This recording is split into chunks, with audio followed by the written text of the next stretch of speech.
So, all right, welcome to the program. So, as you know, I created this program in response to some very powerful signals that I got from my fellow badass butterflies in my tribe. So, I had asked a question via email, and I said, do I need to include an exit strategy in my spiritual life coach certification program? And basically, I kind of thought that I was going to just get some simple yes or no responses. And, but actually, I ended up getting some really deep thinking um, answers that just had me look at my own development, right? It had me look at myself. And so I started thinking about what's happening in the world right now. And it is August of 2019. And Saturn, the planet Saturn, is in Capricorn. And Saturn rules the 10th house in astrology. He rules basically what you are going to give while you are in this world. This means things like your vocation, your career, anything that has to do with you having something and bringing it to the marketplace, right?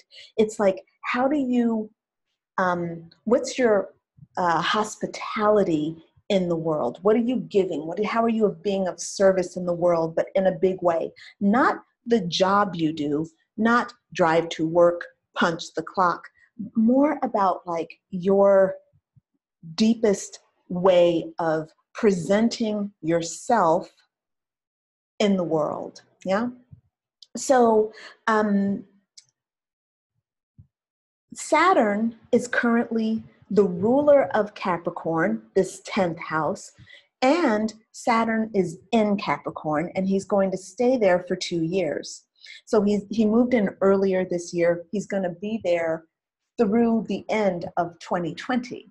Now, you know that 2020 is a master year. It's a master number. And so there's a big buildup of what's going on. And Saturn is a really powerful planet because he's taking care of our career and what we offer to the world. So he's kind of really giving us an opportunity to look at our life purpose, what we're bringing to, what we're going to offer, and how we're going to offer it. And this is why it's really important that we start looking at how we think and what's going on inside our own processes, because life purpose is important right now. So in this 5-day challenge that you're just now starting, we're going to look at your small thinking and see how we can transform that into big thinking. And I'm going to give you my process for doing that.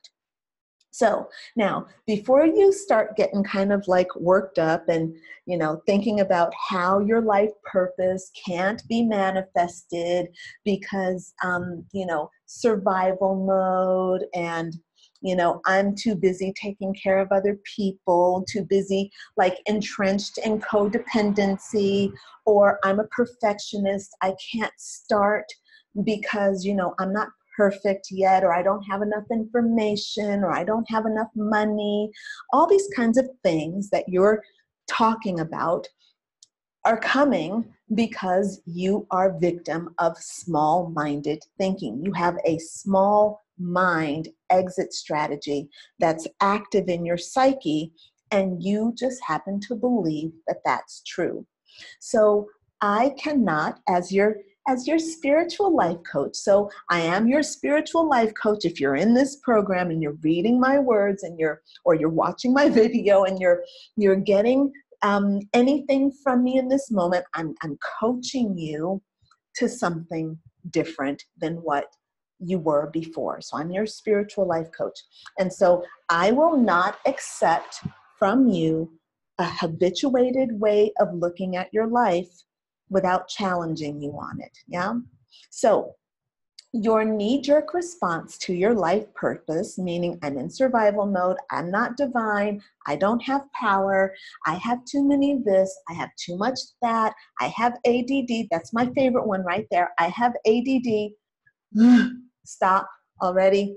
All those excuses for why you can't live your divine life purpose are being challenged now, and I want to give you a small warning.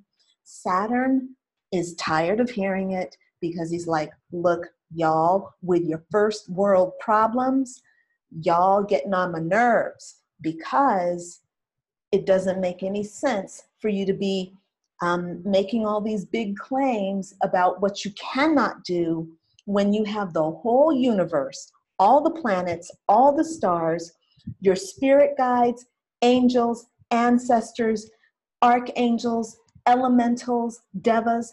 Everybody is like, hey, we're here to help. There are so many books that are written. There are so many classes being offered for you to get to recognize the help that's here for you on all dimensions, that you just cannot be using the same excuses that you've always been using. And so my job as your spiritual life coach is to remind you that there is more to you than just your habituated thoughts. So this is why I created this program. All the reasons and excuses that you have for not living your life purpose feel real to you. They feel real to you because you have given all of your power over to a small thinking exit strategy. Now, an exit strategy is what you create when you want to get out of a situation that you don't want to be in. So you consciously sit down and you methodically think about all the steps you need to take in order to get yourself out of a situation so that you can come out with comfort and some kind of grace. You get a benefit by having an exit strategy. I like to use my exit strategy for leaving a party early because it's my favorite example and I employ it all the time. I only like to be in groups of people for about an hour and a half, 2 hours max. If I have to be with a group of people for more than that, then I get nervous, I get tired. It's too much energy coming and going. It's too stimulating. And I feel scattered in that way. So for me, an exit strategy means that I'm going to let my friends know that I have a client at 4 o'clock in the morning.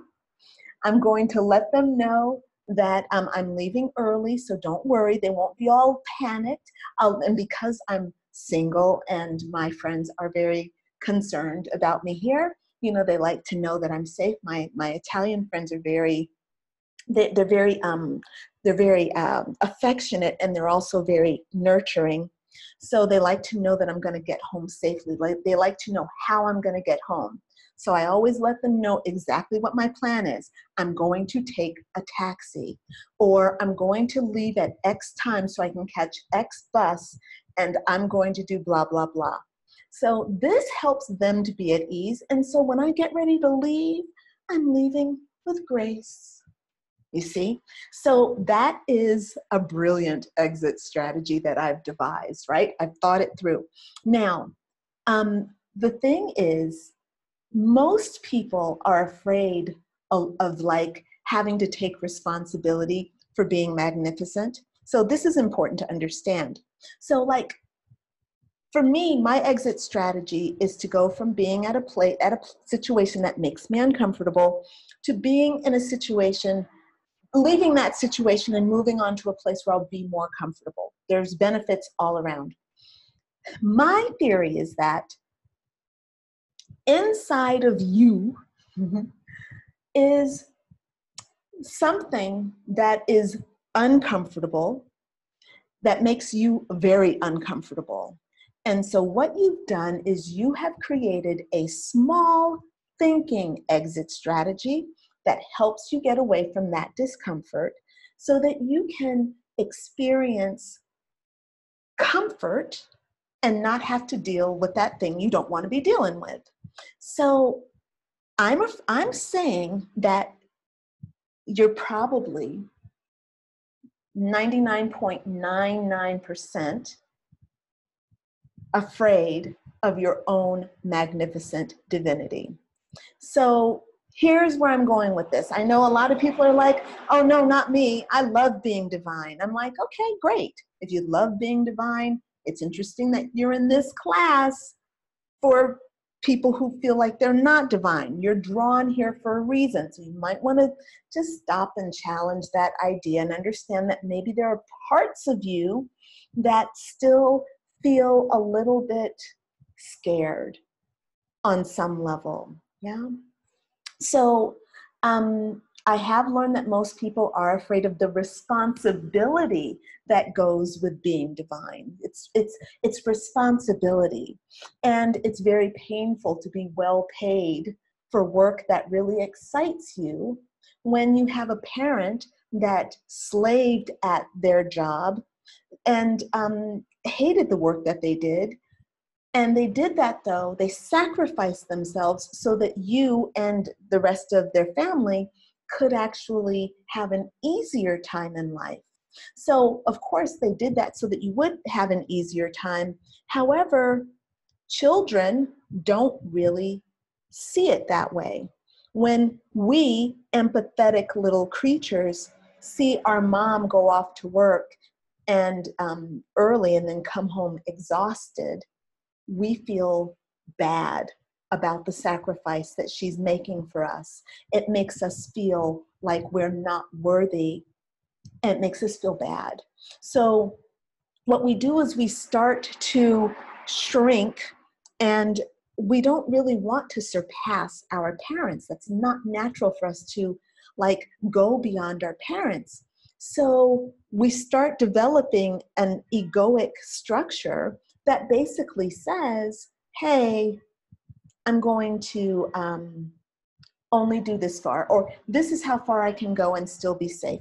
This is how far I can go and still keep my family comfortable, you know, keep status quo in the family. So it's really painful to be well paid for work that excites you when your own parent could only get so far. So it's really hard to have your shit together when everyone around you is struggling. So what I want to let you know is that in a way to kind of slow down to keep the status quo, our subconscious mind, it's important that you understand that this is happening without you consciously knowing it. You start to slow down yourself so that you are not expanding beyond the status quo, right? So Marianne Williamson wrote that our deepest fear is not that we are inadequate. So it's not that we're inadequate. Our deepest fear is that we are powerful beyond measure. So it's our light, not our darkness, that most frightens us. And yeah, it's like you have this tremendous responsibility toward making your life purpose happen, but you also feel a tremendous responsibility toward making sure that the people around you feel loved and supported, and don't feel like they're going to go away. You don't want to feel like they're going to go away. They don't want to feel like you're going to go away. So all these things are working together to make your subconscious mind create a system to keep all that is familiar and comfortable together. It's just trying to hold it together. So the small thinking exit strategy is a coping mechanism that we created to keep everything together. So keeping in mind that I've lived this, and this is what I want to leave you with as you move forward in this program. That small thinking exit strategy has served you in the past, but now you don't need it any longer. You're actually an adult, and you can learn how to deal with your guilt and your shame, and the guilt you feel for expanding beyond your parents, and the guilt you feel that your parent had to sacrifice.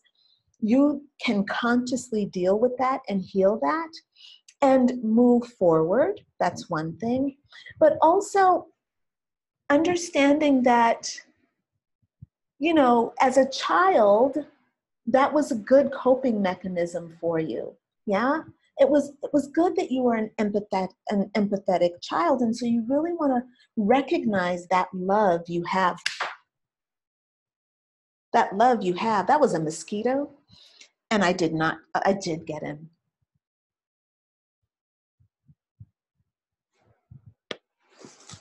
Sorry. Adam. That love you had was really important. It was important, and it shows your capacity to be of service to the world. The thing that we want, though, is that you stop sacrificing yourself, stop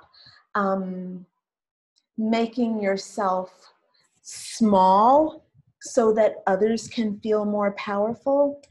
The more you allow your power to be naturally, the more others will learn from you, especially when you are a compassionate person and you wear your power with compassion. For me, as a spiritual life coach, and also as a teacher, because I train other people to become spiritual life coaches, I have to have strength and compassion. I have to show both my clients and my students, I have to model strength and powerfulness. At the same time, I have to have compassion. You'll notice that in my videos as I'm talking to you and in my writings, I speak the truth. You are divine. It is your responsibility to live your divinity. Not going to hear your excuses, not tolerating, right? That's the truth. And at the same time, I can say to you wholeheartedly, I understand why you believe that you don't have the power. I know what it feels like to have lost everything. I know what it feels like to have lost a loved one from death.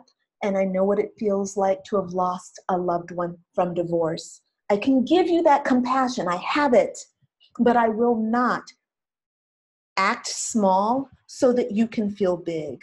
I will not lie to you so that you can feel big.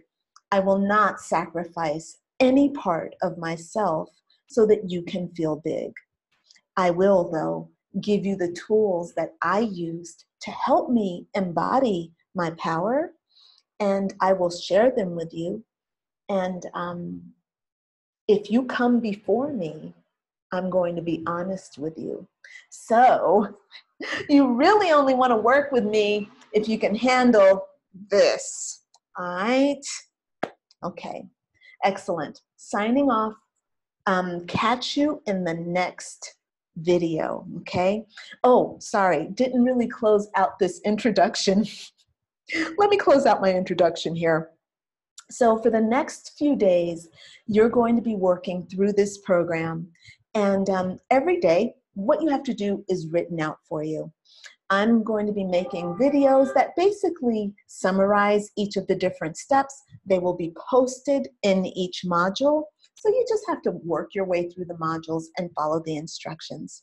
So this is a 5-day challenge. So on the you'll work through the modules on your own for the first 4 days. And on the 5th day, there's going to be a meditation and presentation. If you can actually join it live, great.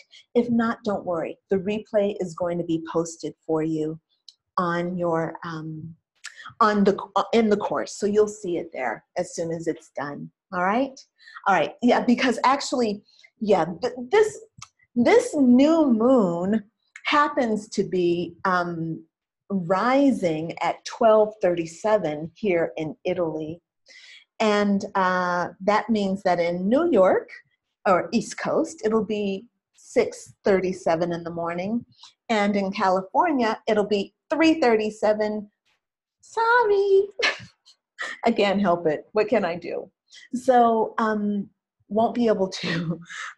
You have to get up at 3:37 if you want to catch that live if you're in California. Hey, what can I do? I don't control the moon. All right, so, but that's how the program works, and the replay will be up for you to watch when you're ready. All right? Okay, signing off. Bye for now.